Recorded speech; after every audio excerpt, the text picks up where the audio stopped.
আসসালামু আলাইকুম ভিউয়ার্স, কেমন আছেন সবাই? আশা করি সবাই খুব ভালো আছেন। আজকে আমি টুটি ফুটি রেসিপি আপনাদের সঙ্গে শেয়ার করব। এই টুটি ফুটিটা বিভিন্ন ডেজার্ট আইটেম ডেকোরেশনের জন্য কাজে লাগে। এছাড়াও আপনারা এটা বাচ্চাদেরকে পাপায়া ক্যান্ডি হিসেবেও দিতে পারেন। আশা করি আজকের রেসিপিটি আপনাদের কাছে ভালো লাগবে। ভালো লাগলে প্লিজ আমার চ্যানেলটি সাবস্ক্রাইব করবেন। তাহলে চলুন ভিউয়ার্স, আমরা টুটি ফুটি তৈরির মূল রেসিপিতে চলে যাই। আবার টুটি ফুটি তৈরি করার জন্য লাগছে কাঁচা পেঁপে। আমি এখানে অর্ধেকটা পরিমাণ কাঁচা পেঁপে নিয়েছি, নিয়ে এটাকে ছিলে ভালোভাবে ধুয়ে নিয়েছি। ভিউয়ার্স, আপনারা কি পরিমাণ টুটি ফুটি তৈরি করতে চান তার উপরে ডিপেন্ড করবে আপনাদের পেঁপের সাইজটা, তবে অবশ্যই এটা কাঁচা পেঁপে হতে হবে। এবার আমি পেঁপে টুকরোগুলোকে ছোট ছোট কিউব করে কেটে নেব।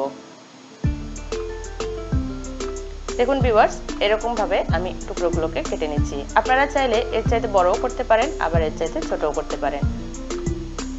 আমি সেম ভাবে সবগুলো পেঁপে টুকরোকে কেটে নিয়েছি। এবারে এগুলোকে একটু বয়েল করে নেব। বয়েল করে নেওয়ার জন্য আমি চুলাতে একটা হাঁড়িতে পানি বসিয়ে দিয়েছি। এবার পানিটা ফুটে উঠেছে, পানির মধ্যে আমি একে একে পেঁপে টুকরোগুলোকে ছেড়ে দিচ্ছি।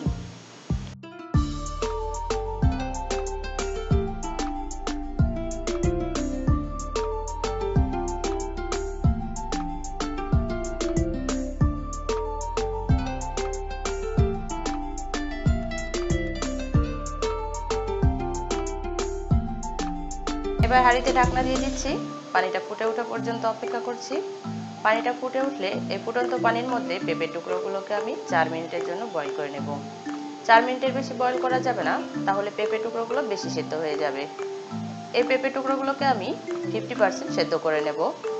যখন এগুলো আধা সেদ্ধ হয়ে যাবে, তখন এরকম একটি ছাঁকনার সাহায্যে আমি উঠিয়ে নিচ্ছি।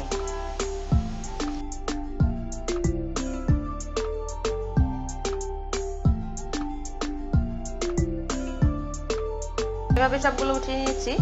এবার একই হাঁড়িতে আমি দিয়ে দিচ্ছি 1 কাপ চিনি আর দিয়ে দিচ্ছি হাফ কাপ পানি। এবার চিনি এবং পানিটাকে খুব ভালোভাবে মেল্ট করে নিচ্ছি।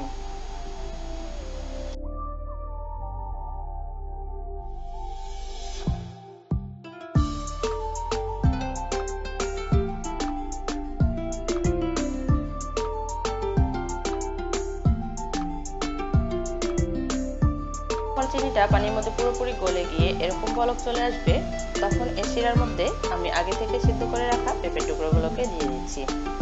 দিয়ে এবার এটাকে নাড়াচাড়া করে রান্না করব আমি ততক্ষণ পর্যন্ত যতক্ষণ না পেঁপের টুকরোগুলো পুরোপুরি সেদ্ধ হয়।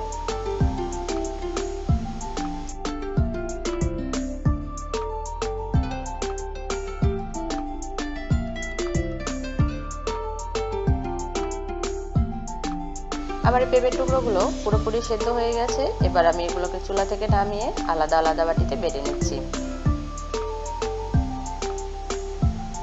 আমি এখানে 3টা বাটিতে বেড়ে নিয়েছি এবং দেখুন চিনির শিরা সহ পেঁপের টুকরোগুলোকে আমি বেড়ে নিয়েছি। অবশ্যই চিনির শিরা রাখতে হবে, এগুলোকে একদম জাল দিয়ে শুকিয়ে ফেলবেন না। এবার আমি 3টা বাটিতে 3টা কালার অ্যাড করে নিচ্ছি।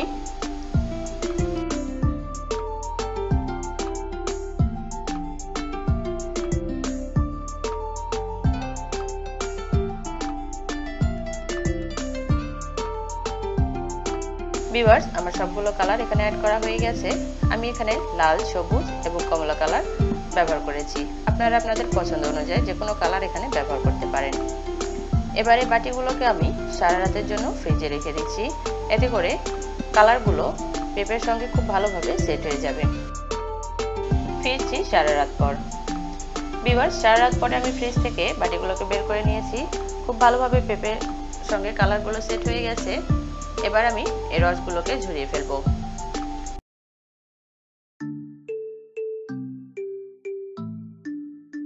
একটি বাটির উপরে ছাকনা দিয়ে এই ছাকনার উপরে পেঁপে টুকরোগুলোকে ঢেলে নিচ্ছি।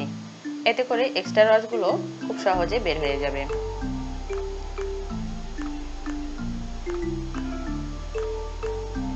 এরপরে এগুলোকে আমি একটি টিস্যুর উপরে উঠিয়ে নিচ্ছি।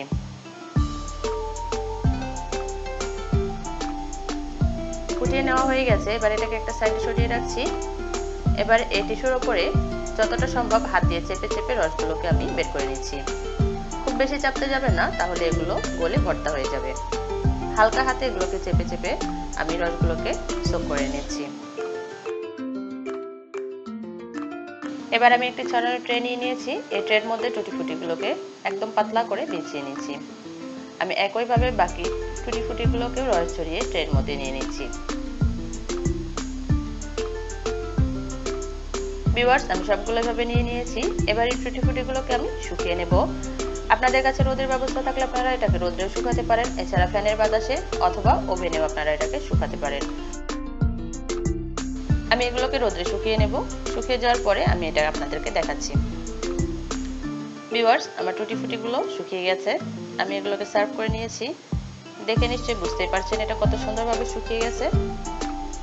এগুলো দিয়ে আপনারা যে কোনো মিষ্টি ডেজার্ট আইটেম ডেকোরেশনের জন্য কাজে লাগাতে পারেন, বিশেষ করে কেক, আইসক্রিম অথবা কাস্টার্ড। এবার এগুলোকে আপনারা একটা এয়ারটাইট কন্টেনারে করে 6 মাস পর্যন্ত সংরক্ষণ করতে পারেন। আজকের ভিডিওটি আপনাদের কাছে কেমন লেগেছে অবশ্যই কমেন্ট সেকশনে কমেন্টস করে জানাবেন। ভিডিওটি ভালো লাগলে লাইক এবং শেয়ার করবেন এবং আমার চ্যানেলটি সাবস্ক্রাইব করবেন।